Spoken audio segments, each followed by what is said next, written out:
You are listening to Iron Man, written by Tim Maxwell, based on an unproduced film proposal by John Sayles. Chapter 1. The Heir to the Empire. Tony Stark stared out of the car window, the world outside a blur of rain and headlights. His temples throbbed from the aftermath of last night's indulgences. Too many drinks, too many late hours, and far too much pretending that everything in life was just fine. It wasn't. Not anymore. Not after the call he'd received that morning. His father was dead. His mother, too. The car's wipers flicked rhythmically against the windshield, their steady motion doing little to ease the knot twisting tighter in his gut. He wasn't ready for this, whatever this was. The driver took another corner sharply, and Tony held on to the leather seat, staring at his reflection in the glass. Dark circles under his eyes, a scruff of stubble. He barely recognized himself. "We'll be there in 5 minutes, Mr. Stark," the driver said quietly. Tony only nodded, unable to find the words. He hadn't even bothered to ask how it had happened. A car accident. That was all he knew. That was all he could bear to know. His father, Howard Stark, the legendary industrialist and visionary, was invincible. At least, that's how it had always seemed. But now, Howard was gone, and Tony was about to step into a world he'd never prepared for. "You're supposed to be a genius, right?" The voice in his head, his father's voice, taunted him. MIT at 16. A future bright enough to blind anyone. But what did you do with it, Tony? What are you doing now? The car pulled up to the crash site, where the cold blue and red flashes of police lights reflected off the slick pavement. Tony stepped out, the cool rain tapping on his suit, and for a moment he just stood there, looking at the crumpled remains of his parents' car. It was barely recognizable. The front end was mangled into a jagged mess of metal and glass. A police officer, his face grim, approached him. "Mr. Stark?" Tony nodded, swallowing hard. "Yeah. I'm sorry for your loss." The officer's voice was heavy with sympathy, but Tony couldn't bring himself to look him in the eye. "It looks like a blowout on the front tire caused the crash. No sign of foul play. Just a tragedy." "Right. Thanks," Tony muttered, his voice hollow. His eyes stayed fixed on the wreckage, not truly seeing it. The last thing he wanted was to be here. He wanted to be anywhere else, somewhere he didn't have to think, somewhere he could just lose himself. But that wasn't an option anymore. He was alone now. As Tony stood there in the rain, memories came at him in fractured flashes. His father at his drafting table, cigar in hand, scribbling designs for weapons that would change the world. His mother's gentle smile, always trying to soften the steel in Howard's words. Then came the arguments. Howard, relentless in his criticism, and Tony, pushing back, both too stubborn to bend. Howard's disappointment still echoed in his mind, like a bad habit he couldn't shake. "You could have been anything, Tony. You had the mind, the talent, but you threw it away. You chose parties, women, distractions." The rain felt colder now, stinging his skin. He couldn't stand the sight of the wreckage any longer. Tony turned to leave, but then he saw him, Obadiah Stane, the man who had been his father's right hand for decades. Stane stepped out of a black car, his tall, broad figure cutting an imposing silhouette against the gloomy backdrop. His silver beard glistened in the rain, and his eyes, always calculating, locked onto Tony with something that felt like pity? "Tony," Stane said, his voice low and gravelly as he approached. "I came as soon as I heard." Tony forced a smile, though it felt more like a grimace. "Thanks, Obi." For a moment, neither of them said anything. Stane's eyes drifted over to the wreckage before landing back on Tony. "Your father was Well, you know what he was. A giant. A visionary. This is a huge loss for all of us. Tony nodded, though he couldn't shake the feeling that Staines' words were more rehearsed than heartfelt. Yeah, huge. And your mother? Staines shook his head, his expression softening just a bit. She was the heart of everything. Always had a way of bringing balance to Howard's intensity. I know, Tony said, his voice barely audible. He couldn't do this.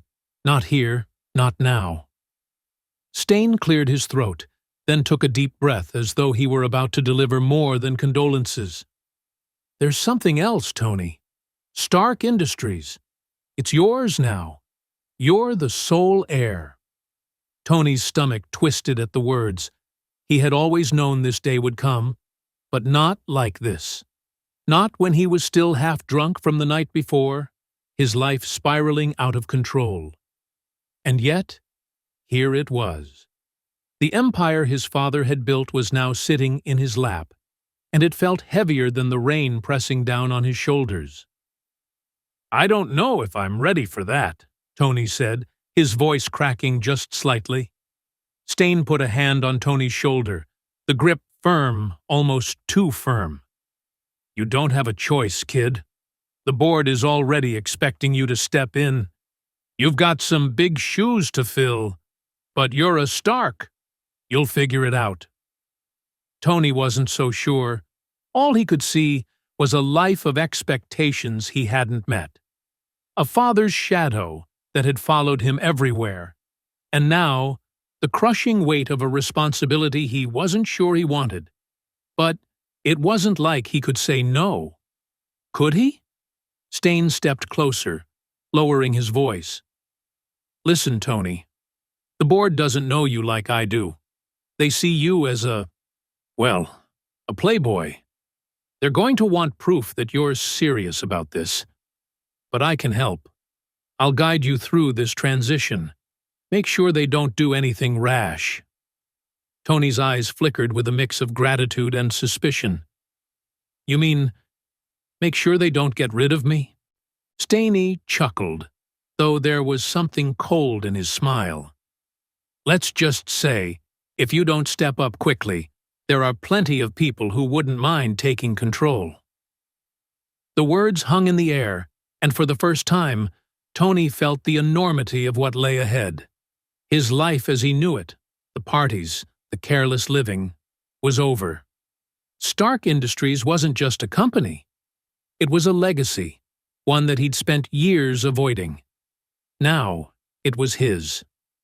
I'll figure it out, Tony said, though he wasn't sure if he believed his own words. You better, Staines said with a thin smile. Your father would expect nothing less.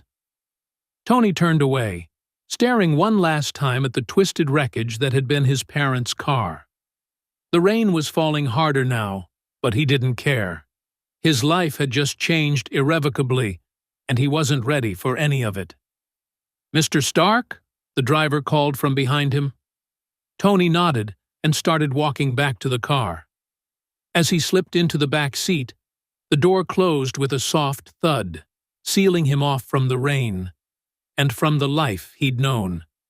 He wasn't sure what came next, but for the first time, the weight of his last name felt like an anchor, dragging him into a future he could no longer run from. As the car pulled away from the crash site, Tony leaned his head back and closed his eyes, letting the cold sting of reality settle in. Ready or not, he thought, it's time to be Stark. Chapter 2. Inheritance and Expectation.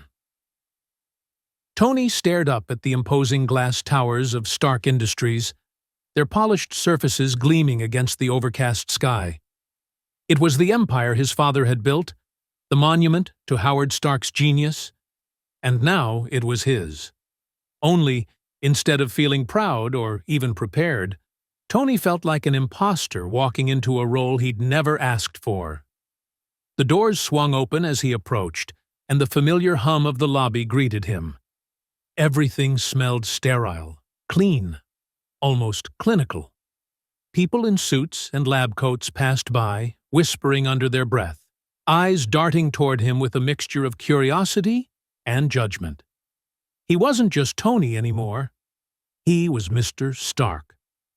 "Welcome back, Mr. Stark," said an older man at the reception desk, his voice formal but warm. Tony gave him a half-hearted nod, forcing a smile. "Yeah, thanks, Harold." Harold had been there for as long as Tony could remember, always at the front desk, always with the same calm expression. There was something reassuring about that, like the world hadn't completely turned upside down, but it didn't make Tony feel any better about what was ahead. He stepped into the elevator, the doors closing with a soft hiss. As the floors ticked by, Tony's heart pounded in his chest. He wasn't ready for this meeting. He wasn't ready for any of it. The elevator stopped, and Tony stepped into the executive floor, his father's floor, or rather, his floor now. "Mr. Stark." Tony looked up to see Obadiah Stane waiting for him, dressed in his usual crisp suit. The older man's smile didn't reach his eyes. Stane's presence was like a heavy shadow, one that had always hovered near the edges of Tony's life. He was his father's closest confidant, the man Howard trusted above all others. And now, Stane was looking at Tony as if measuring him up, deciding if he was worth the trouble. "Obi," Tony said, trying to sound casual, though the unease in his voice was obvious. "I've got everything ready for the board meeting," Stane said, motioning for Tony to follow him down the hall. "We're going to need to address a few things right away, but I'll guide you through it." Tony nodded, trailing behind. The walls were lined with portraits of Stark Industries' greatest accomplishments: futuristic aircraft, cutting-edge weapons, revolutionary energy systems. All of it was the product of his father's mind. And now, somehow, Tony was expected to fill those shoes. Stane led him into a large conference room, where a dozen board members sat around an enormous mahogany table. Their eyes snapped to Tony as he entered, sizing him up with the same mix of skepticism and impatience that Stane had hinted at earlier. "Gentlemen," Stane said, as he took his seat at the head of the table, "this is Tony Stark, our new CEO." Tony felt every eye on him as he moved to the seat next to Stane. He hadn't planned on saying much. He barely knew what to say at all. But the silence in the room was unbearable. Thanks for coming," Tony began, feeling the awkwardness tighten around him like a noose. "I know this is all happening pretty fast. Believe me, I didn't expect to be sitting here today." The board members shifted in their seats, some exchanging glances. "But," Tony continued, "Stark Industries is my family's legacy. And, I'm committed to making sure it continues to be the leader in innovation and technology that my father always envisioned." One of the board members, a silver-haired man with sharp features, leaned forward. His name was Joshua Wexler, and Tony remembered him from his father's frequent mentions, always with a hint of annoyance. "Mr. Stark," Wexler said, his voice clipped, "your father was a visionary. He built this company into what it is today. But let's be frank, you haven't exactly been involved in its operations. Why should we trust that you can run it now?" The question hit Tony like a punch to the gut. He could feel the weight of their expectations pressing down on him. He had no answer. Not a good one, anyway. Stane stepped in before Tony could respond. "Joshua, Tony may not have been directly involved, but he's every bit his father's son. He's a genius in his own right. Graduated from MIT at 16, for God's sake. He's got the technical expertise to lead us into the next phase." Tony glanced at Stane, grateful for the intervention but unsure if it would be enough. Wexler wasn't convinced. Technical expertise is one thing, but leadership? We're facing massive military contracts, international competitors, and the complexities of a global market. What we need is someone who understands the business side of things, someone with experience. I'll learn, Tony said, surprising himself with how steady his voice sounded. I might not know everything right now, but I'll figure it out. Fast. Wexler raised an eyebrow but didn't push the issue further. The room was still tense, but the moment passed, and the board members settled into a quiet, uneasy acceptance. Tony could feel the doubt lingering in the air, but at least they weren't challenging him outright. Not yet. As the meeting dragged on, Tony found himself zoning out, the endless stream of numbers and projections washing over him. This wasn't what he was good at. He wasn't his father, and he sure as hell wasn't interested in balance sheets and supply chains. But there was something else, something more exciting waiting for him on the horizon. Tony, Stain said, snapping him out of his daze. We need your input on the new military contract, the one for the portable energy weapon system. Tony blinked, refocusing. Right. The, arc reactor project, right? Stain nodded, his eyes narrowing. Your father was close to a breakthrough before he passed, but we need to refine the design, make it field operable. If you're serious about proving yourself to the board, this is the perfect opportunity. Tony nodded slowly. His father had always been obsessed with the arc reactor technology. Clean, renewable energy on a massive scale. But he hadn't finished it. Now, it was up to Tony to pick up where Howard left off. He wasn't sure if it was a blessing or a curse.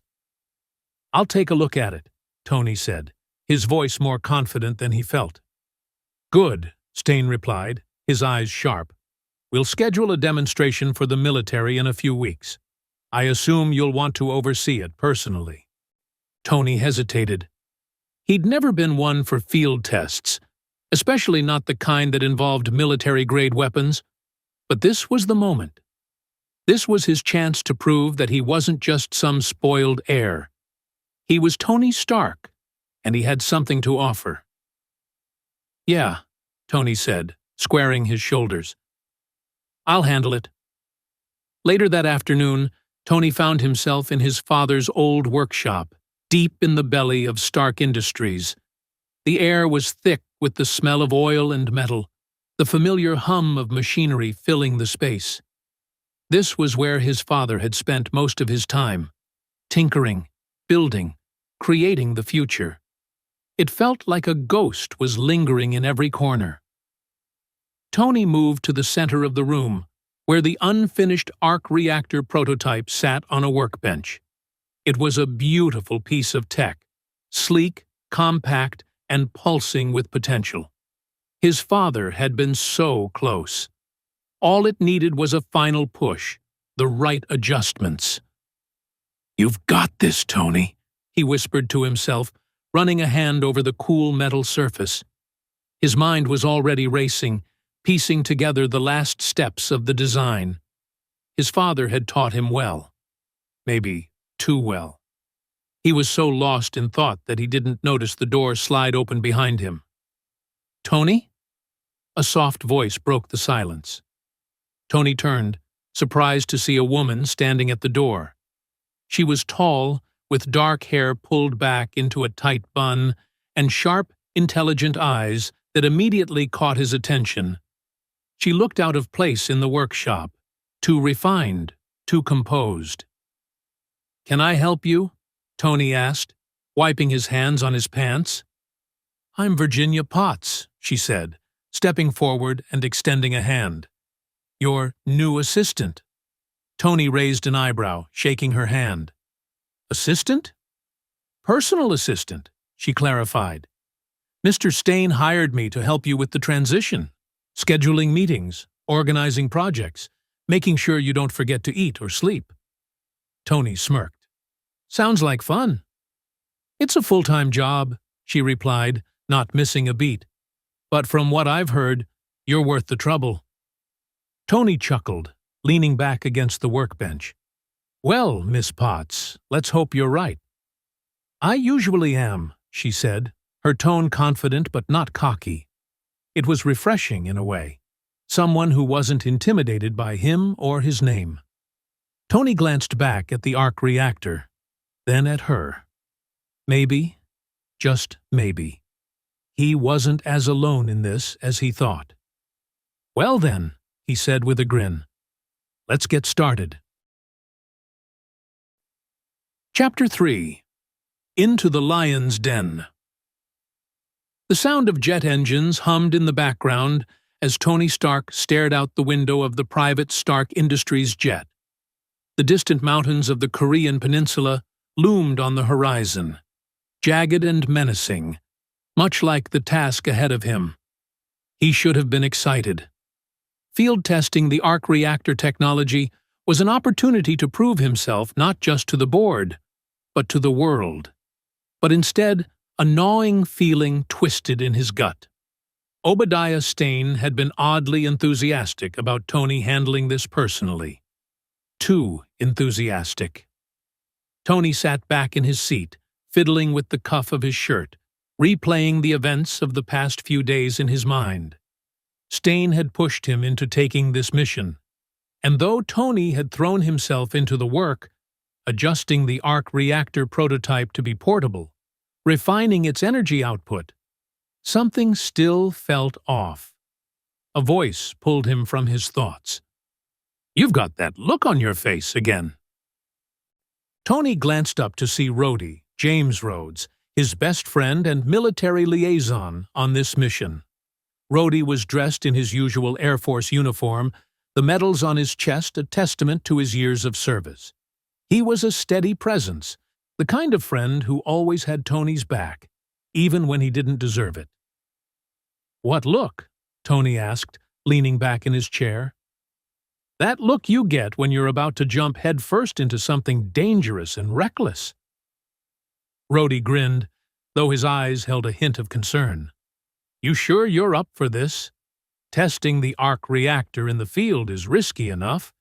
Doing it in the middle of a demilitarized zone? That's just asking for trouble." Tony shrugged, though he couldn't shake the unease that had been building since they'd taken off. It's the only way to prove it works. Besides, what's life without a little risk? "Yeah, well, I'd rather you didn't get yourself blown up on my watch." Rhodey's tone was half joking, but there was an edge to it. He knew Tony too well. Tony forced a smirk, trying to lighten the mood. "Relax, Rhodey. What's the worst that could happen?" Rhodey sighed, shaking his head. "I swear, one day you're going to get yourself killed with that attitude." Tony leaned back again, crossing his arms behind his head. "Maybe, but not today." The plane's intercom crackled to life. "Mr. Stark, we're preparing to land. Please fasten your seatbelt." Tony gave Rhodey a mock salute before buckling in. "Here we go."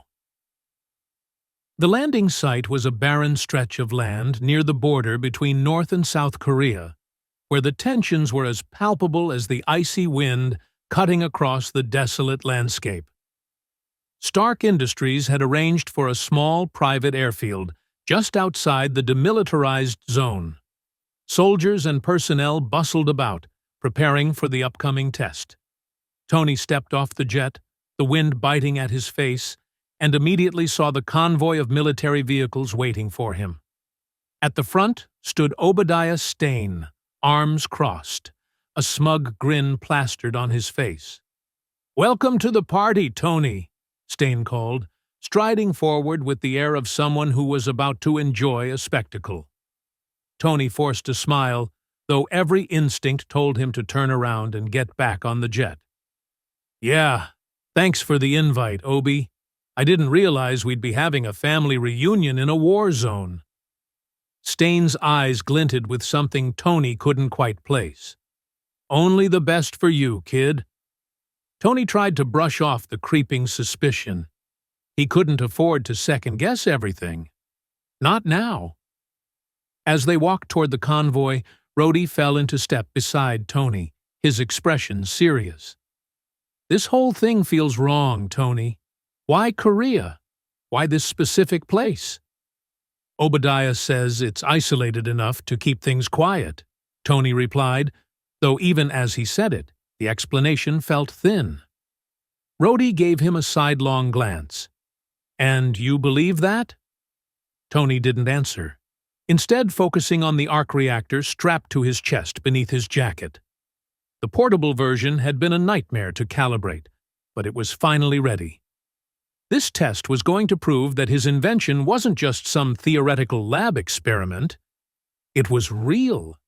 It was the future. "Let's just get this over with," Tony muttered, quickening his pace. The convoy moved slowly through the rugged terrain, crossing into the uninhabited borderlands where the only life to be found were rusting remains of old conflicts, abandoned tanks, craters from long-forgotten battles. It was eerily quiet, the kind of silence that pressed in on you, making it hard to breathe. Tony sat in the front vehicle with Rhodey and Stain, the latter guiding them through the barren expanse with unsettling precision. The deeper they went, the tighter Tony's chest felt. They reached the test site just before dusk. A large, open valley stretched out before them, surrounded by mountains and devoid of any signs of civilization. It was perfect for what they needed. Isolated, no one around to witness the test. Or so Tony thought. "Set up the equipment," Stain ordered, barking at the soldiers who began unloading the tech from the vehicles. Tony's prototype arc reactor was the centerpiece, a glowing core of energy that hummed with potential. Tony stepped out of the vehicle, taking a deep breath as he surveyed the area. This was it. Everything came down to this moment. Rhodey approached him, his face a mask of concern. "You sure about this? We're right on the edge of North Korean territory. One wrong move, and we could end up starting an international incident." Tony smirked, though it didn't quite reach his eyes. "Since when did you get so cautious, Rhodey?" "I've always been cautious," Rhodey shot back. "You're the one who's always been reckless." Tony didn't argue. He knew Rhodey was right. But the gnawing sense of responsibility, the need to prove himself, was stronger than his fear. "Let's get this thing started," Tony said, moving toward the test setup. As the final preparations were made, Tony suited up. The arc reactor fit snugly against his chest, its energy pulsing through the suit's components. It wasn't a full suit of armor, not yet, but it was enough to shield him and power the test.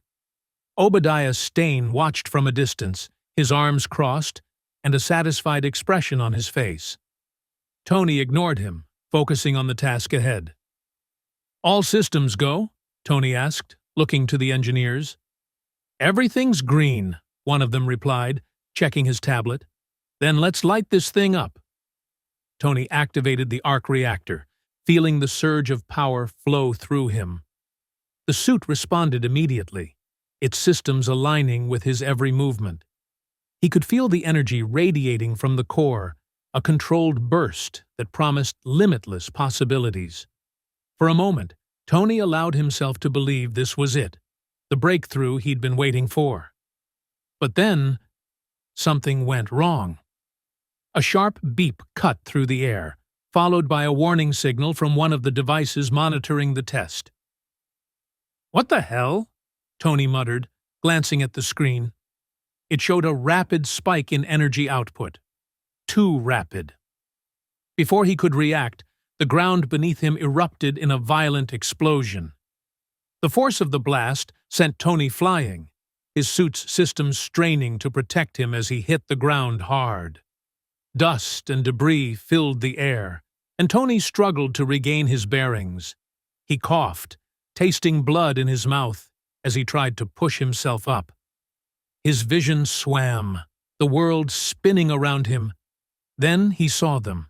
Soldiers, not his soldiers. North Korean soldiers, swarming the site with weapons raised. "Rhodey!"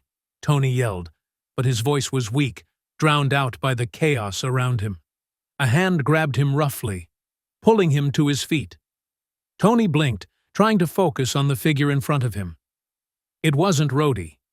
It wasn't anyone he knew. It was General Kim, head of North Korea's secret weapons program. His face twisted into a cruel smile.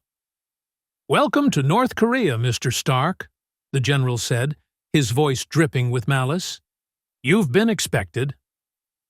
Tony's heart sank as realization dawned on him. This wasn't a field test. This was a setup. Obadiah Stane had sent him into the lion's den, and now he was trapped. Chapter 4.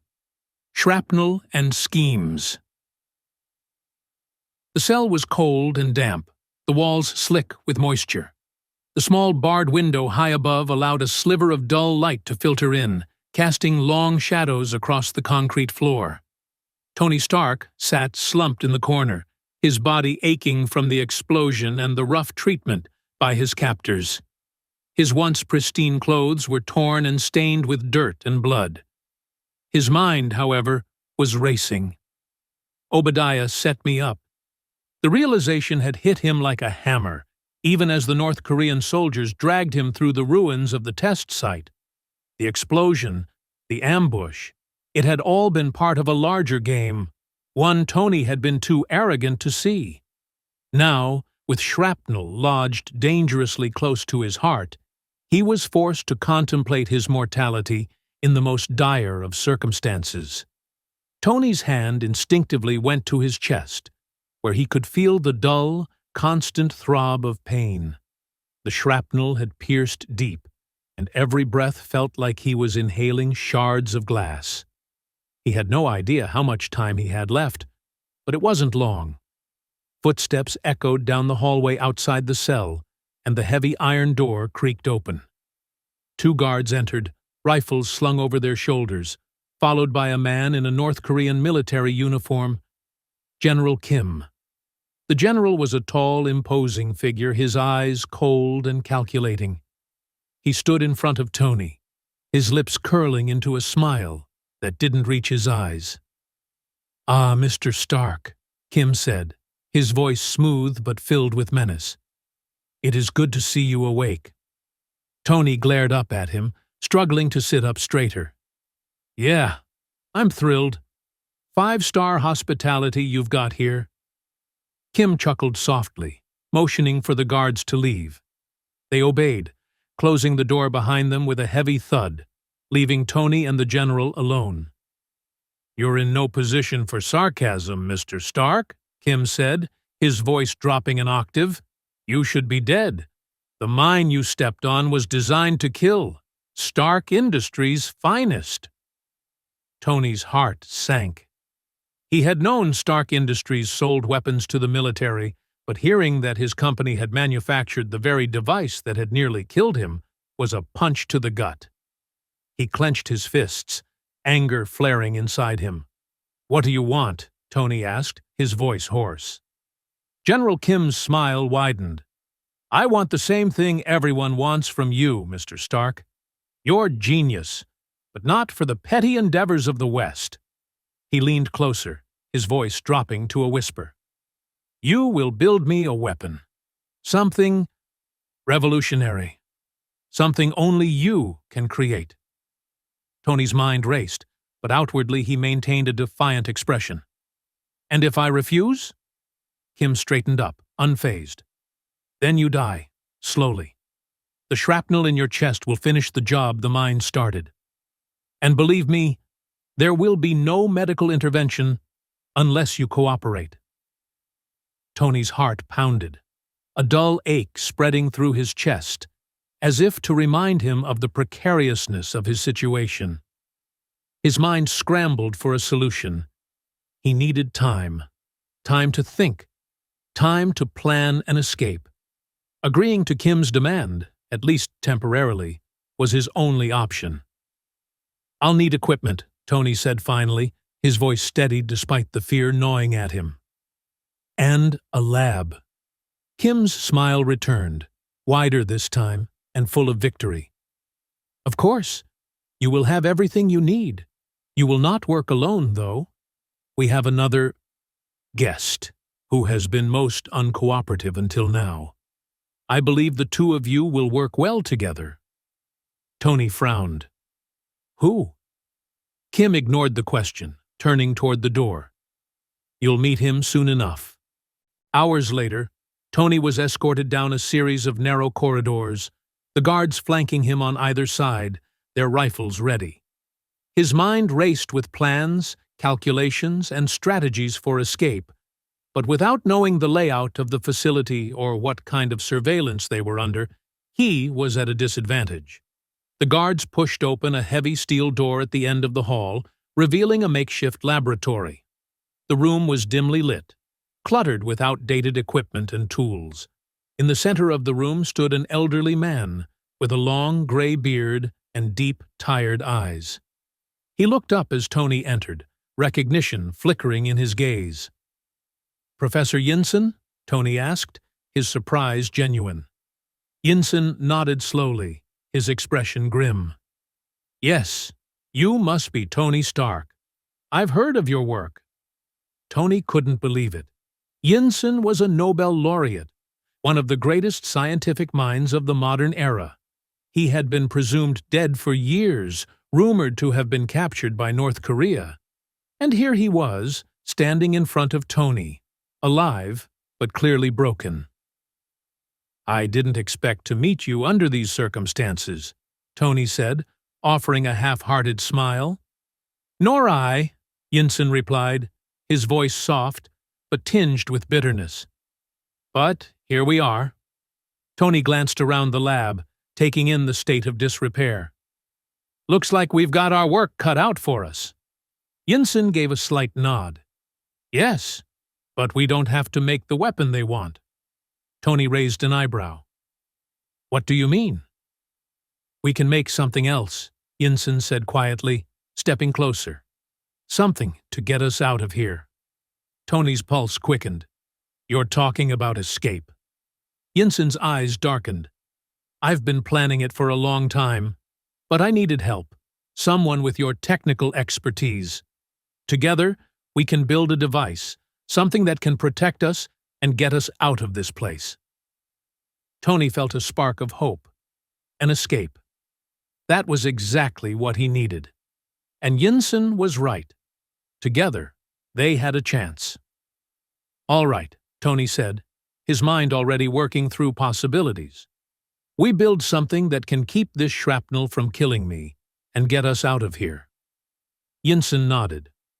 "We'll start with a chest piece, something small but powerful enough to generate a magnetic field. It can hold the shrapnel in place, keep it from reaching your heart." Tony grimaced at the thought. But it made sense. "And then?" Yinsen's eyes glinted with determination. "And then we build a suit of armor." The next few weeks passed in a blur of work. Under the watchful eyes of the guards, Tony and Yinsen toiled day and night, fabricating the components they needed for the chest piece. The equipment was rudimentary, but between Yinsen's knowledge of theoretical physics and Tony's engineering skills, they began to make progress. As they worked, Tony's health deteriorated. The shrapnel in his chest caused him constant pain, and there were days when he could barely move without gasping for breath.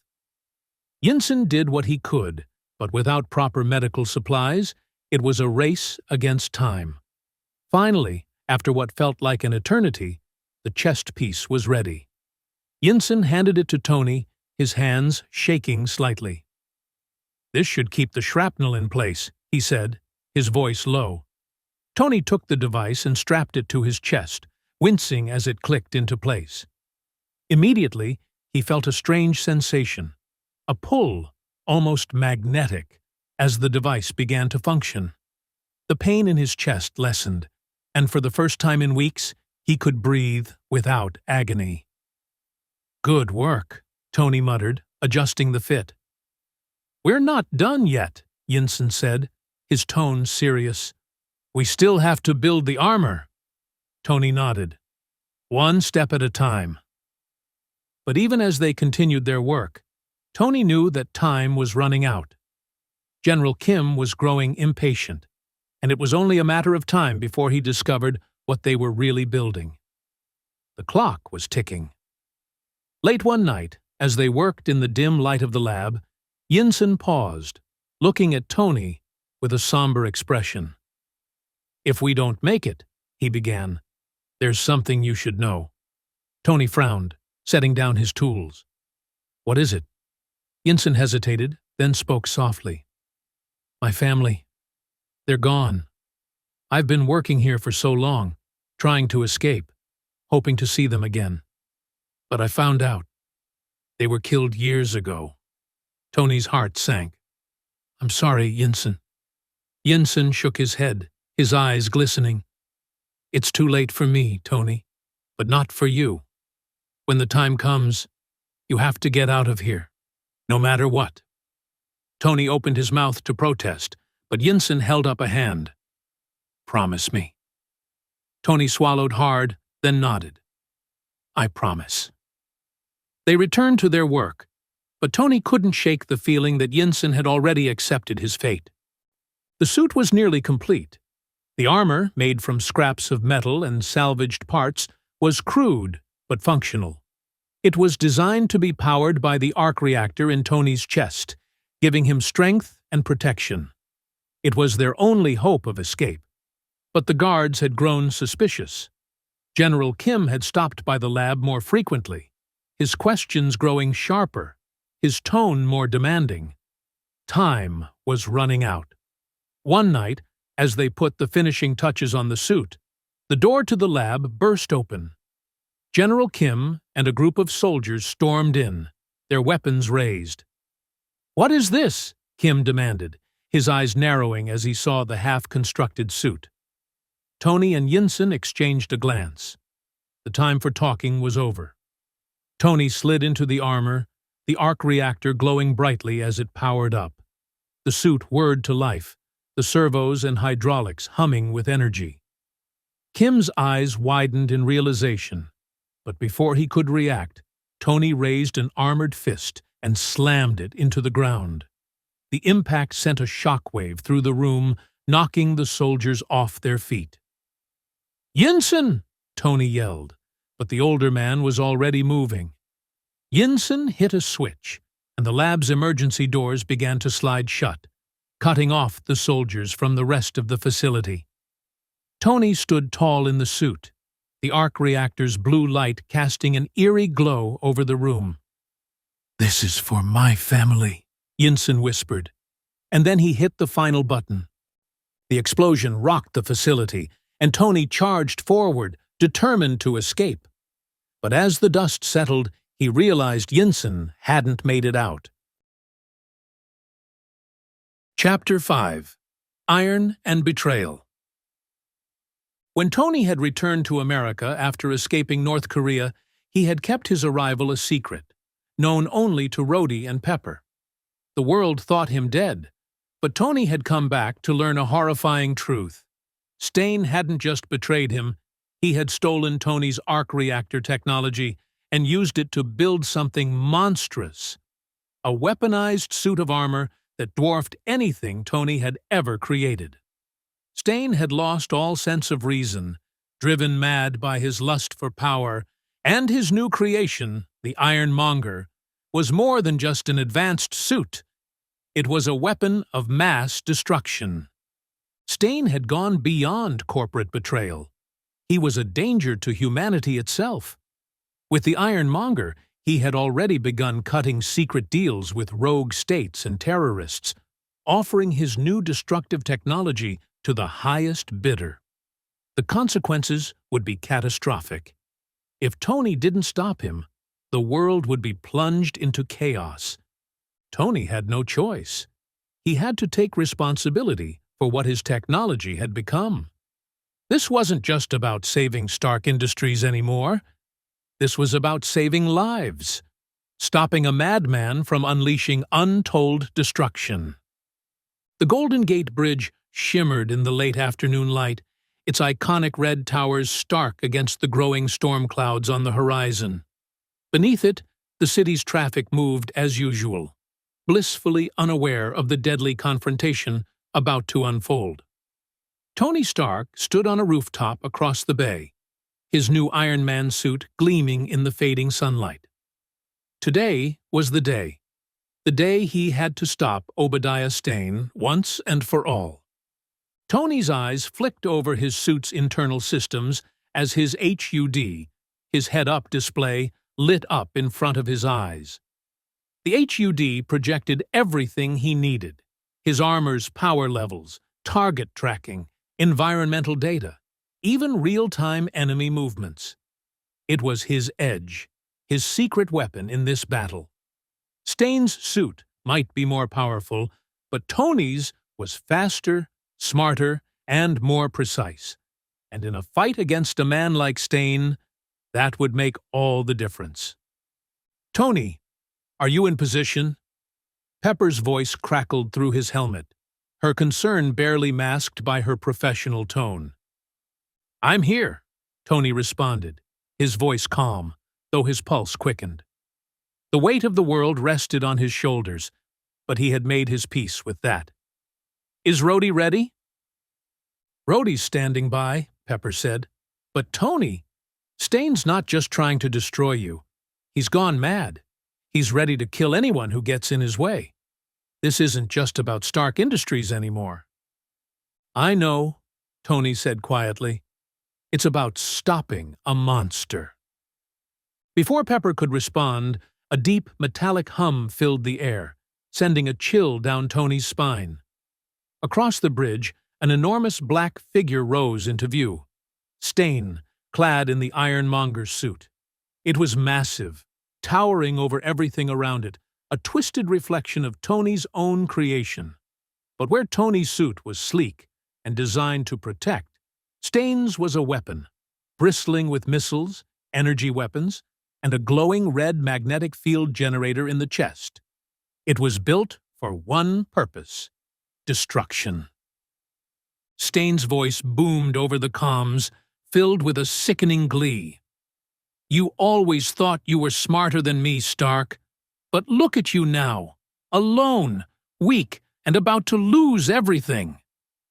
Tony's HUD lit up with warnings as it scanned the energy output of Stane's suit. The Ironmonger was more dangerous than he had imagined. Stane had supercharged the arc reactor, turning his suit into a literal weapon of mass destruction. Tony knew that if Stane wasn't stopped, he would unleash his fury on the world, trading advanced weapons to dictators and terrorists, leaving entire cities in ruins. Tony activated his thrusters and took off from the rooftop, rocketing toward the Ironmonger. "I didn't come here to lose, Obadiah." The two Titans collided mid-air above the Golden Gate Bridge with a deafening crash, the force of their impact sending shock waves across the bay below. Tony's HUD flared with alerts as Stane's magnetic field interfered with his repulsors, distorting the blasts. "I've got to get in close," Tony thought, dodging a barrage of rockets that screamed past him and exploded over the water. "You can't outmaneuver me, Stark," Stane bellowed, swinging a massive armored fist. "I know your every move." The punch connected with Tony's shoulder, sending him spiraling downward toward the bridge.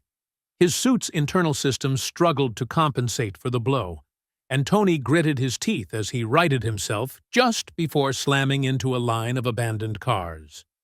The bridge was already being evacuated, civilians running in terror as the two armored behemoths clashed above them.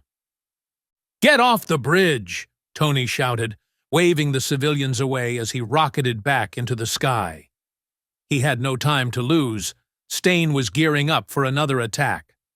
Hovering above the bridge, Stane's Ironmonger glowed menacingly, the magnetic generator in its chest pulsating with a deadly red light. "You're done, Stark!" Stane roared, firing a blast of magnetic energy directly at Tony. The force hit Tony head-on, pulling him toward the ironmonger like metal drawn to a magnet. His suit sparked, and SHUD dared, systems failing as the magnetic field scrambled his circuits. His HUD flashed with errors, alarms blaring inside his helmet. "Dang it," Tony muttered, struggling to regain control. His suit locked up, immobilized in midair, as Stain closed in for the kill. Stain's voice crackled over the comms, twisted with rage and madness. "This is the end, Stark! You can't stop progress! You can't stop me!" Tony clenched his fists, refusing to give up. "Rhodey!" he barked into his comms. "I need that EMP! Now!" Rhodey's voice came through the static, tense but focused. "You sure about that, Tony? It'll knock you both out." "Do it!" Tony shouted.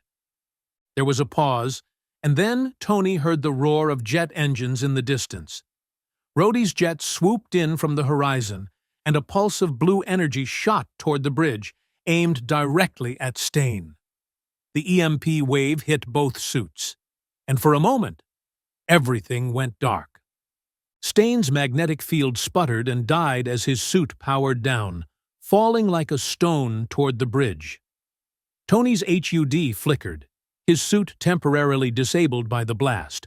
But Tony had prepared for this. His arc reactor surged with emergency power, rebooting his suit just in time.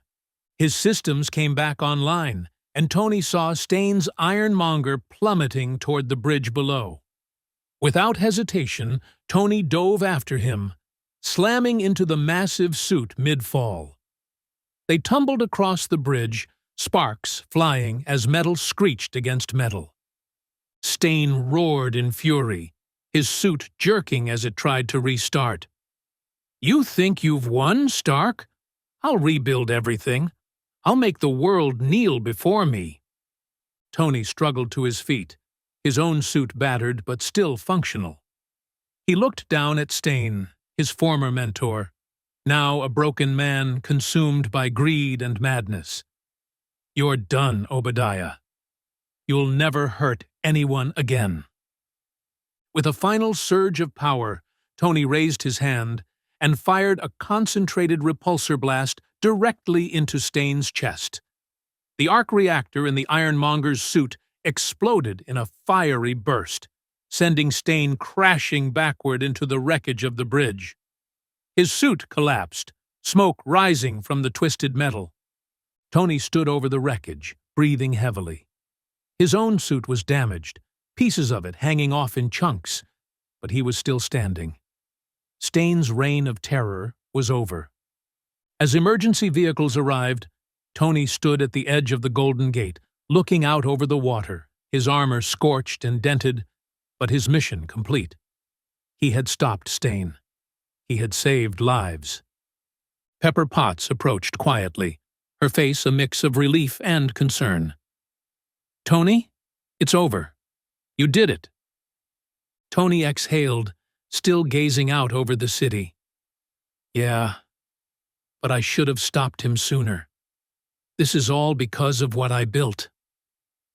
Pepper stepped closer, resting a hand on his arm. "But you stopped him. You made it right. You protected the world from him." Tony turned to her, his eyes reflecting the weight of what had just happened. "I can't keep running from the consequences of what I've created. It's time I take responsibility." He glanced down at his battered suit, the arc reactor glowing faintly. Stark Industries has to be something different now.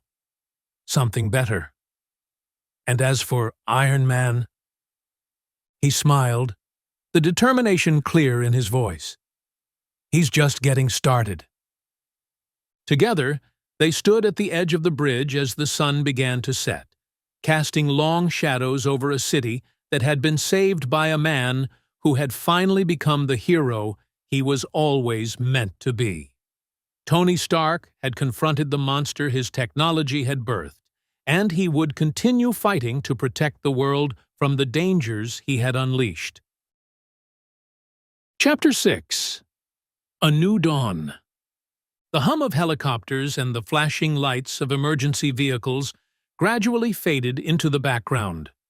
The Golden Gate Bridge, once the site of a devastating clash between two titans of technology, was now a scene of recovery. Twisted metal, broken cars, and the smoldering remains of Obadiah Stane's ironmonger suit littered the bridge as workers began the long process of clearing the wreckage. It would take time for the city to heal, but the worst was over. For Tony Stark, however, the real work had just begun. Back at Stark Industries, the boardroom was abuzz with nervous energy. For weeks, the company had been in chaos. Tony Stark was presumed dead, lost somewhere in North Korea, and Obadiah Stane had taken over as the interim CEO. But with Stane exposed as a traitor, his secret dealings revealed, and his dangerous ambitions crushed, Stark Industries was now left in limbo. The board members exchanged uneasy glances as Pepper Potts entered the room, her expression unreadable. She had spent the last few days cleaning up the mess Stane had left behind, resolving contracts, reassuring investors, and handling media inquiries about Tony's unexpected return. But there was still one final piece of business to address. The large doors to the boardroom swung open, and in walked Tony Stark. He wasn't wearing a suit and tie, nor the glistening Iron Man armor. He was just Tony, bruised, tired, but alive. The murmurs in the room died down instantly. Everyone stared, stunned at the sight of their former CEO, the man they had all written off as lost, now standing in front of them. "Good to see everyone," Tony said, breaking the silence with his signature smirk. "Miss me?" Pepper took her place at Tony's side, watching as he moved to the head of the table. For a moment, no one spoke, the tension thick in the air. Finally, one of the board members, an older man in a gray suit, cleared his throat. "Tony, we thought you were dead. There's been so much confusion, and with Stane—" Tony raised a hand, cutting him off. "I know. Believe me, I know. Stane used the chaos to his advantage. He took over my company, stole my technology, and nearly turned it into a weapons manufacturer again. And for that, he's going to pay." The board members exchanged nervous glances. They had all benefited from Stane's leadership in the short term. Profits had risen, the stock had stabilized, but now it was clear that Stane's ambitions had been darker than they could have imagined. Tony leaned forward, his gaze sharp. "Stark Industries is my family's legacy. I won't let it be remembered as a company that profited from war and destruction. Stane's actions don't define us. From now on, Stark Industries will be something more. We will not build weapons. We will not sell to the highest bidder. We are going to focus on innovation, clean energy, and technology that helps people, not kills them." There was a moment of silence as the weight of Tony's words settled over the room. The board had always seen Tony as a playboy genius, someone who created amazing things, but didn't always think about the consequences. But today, they saw a different man, one who had fought for his life, who had seen firsthand the devastation his technology could cause, and who was determined to change. A woman from the finance department spoke up. "Tony, how do we explain this to the shareholders? They're expecting—" "Well, they're expecting profit." Tony nodded. "They'll get it. But not at the cost of lives. Not anymore. Stark Industries will lead the world in technology that benefits everyone. We'll still make money. Trust me, I've got ideas. But we're going to do it the right way." There were a few murmurs of agreement around the table. Slowly, Tony's vision began to take root. It wasn't going to be easy. Turning Stark Industries away from its military contracts would be a monumental shift, but Tony was ready for it. He had to be. Later that day, Tony stood in his workshop, gazing at the new Iron Man suit he had just finished repairing. The battle with Stain had left it damaged, but Tony had rebuilt it, sleeker, stronger, more advanced than ever before. The arc reactor in his chest hummed softly, its glow a constant reminder of the second chance he had been given. Pepper walked in, carrying a tablet with a list of pending calls and meetings. "You know, you've got about 100 people who want to speak with you. Shareholders, the press, the military, everyone wants a piece of Tony Stark." Tony chuckled, but there was a hint of weariness in his smile. "Let them wait. Right now, I'm focusing on the future." Pepper set the tablet down on a nearby table and crossed her arms, looking at him thoughtfully. "What's the next move, Tony? You've reclaimed the company. You've taken down Stain. But where does Iron Man fit into all this?" Tony paused, staring at the suit. "The world's changed, Pepper. There are threats out there, bigger than what we've faced before. Stain was just the beginning. People like him, people who want to use technology to control, to destroy, they're not going away, and I can't turn a blind eye to that." He turned to face her, the resolve in his eyes unmistakable. Iron Man is more than just a suit. He's a symbol, a way to protect people, to make sure what happened with Stain never happens again. I'm not just going to sit behind a desk and sign papers. I'm going to use what I've built to make a difference, to protect the world. Pepper smiled softly, admiration in her eyes. You're serious about this?" "More than I've ever been," Tony said, his voice filled with determination. "Stark Industries will be my legacy, but Iron Man will be my purpose. I have the power to help people, to stop threats before they become disasters, and I'm not going to waste it." There was a brief silence between them, the weight of Tony's decision hanging in the air. He had always been the brilliant inventor, the reckless genius who built things for the thrill of it. But now, after everything he had been through, after escaping death, after losing his mentor and reclaiming his company, Tony had found something greater than himself. Pepper stepped closer, resting a hand on his arm. "I believe in you, Tony. But you're not alone in this. You've got Rhodey, and you've got me." Tony smiled, a genuine warmth in his expression. "I know. I couldn't do any of this without you." Days turned into weeks, and as Tony Stark rebuilt Stark Industries from the ground up, the world slowly began to learn the truth. News outlets were abuzz with reports of his return, the fall of Obadiah Stane, and whispers of a new hero, a man in a suit of red and gold, flying across the skies, stopping threats before they could even begin. Iron Man became more than a myth, more than a rumor. He became a protector, a force for good in a world that desperately needed one. And behind the mask, Tony Stark was no longer just a billionaire playboy or a brilliant inventor. He was a man who had found his purpose, a man who would fight for the future he believed in. And so, as the sun rose on a new day, Tony Stark stood ready, ready to lead, ready to protect, and ready to embrace the responsibility that came with being Iron Man.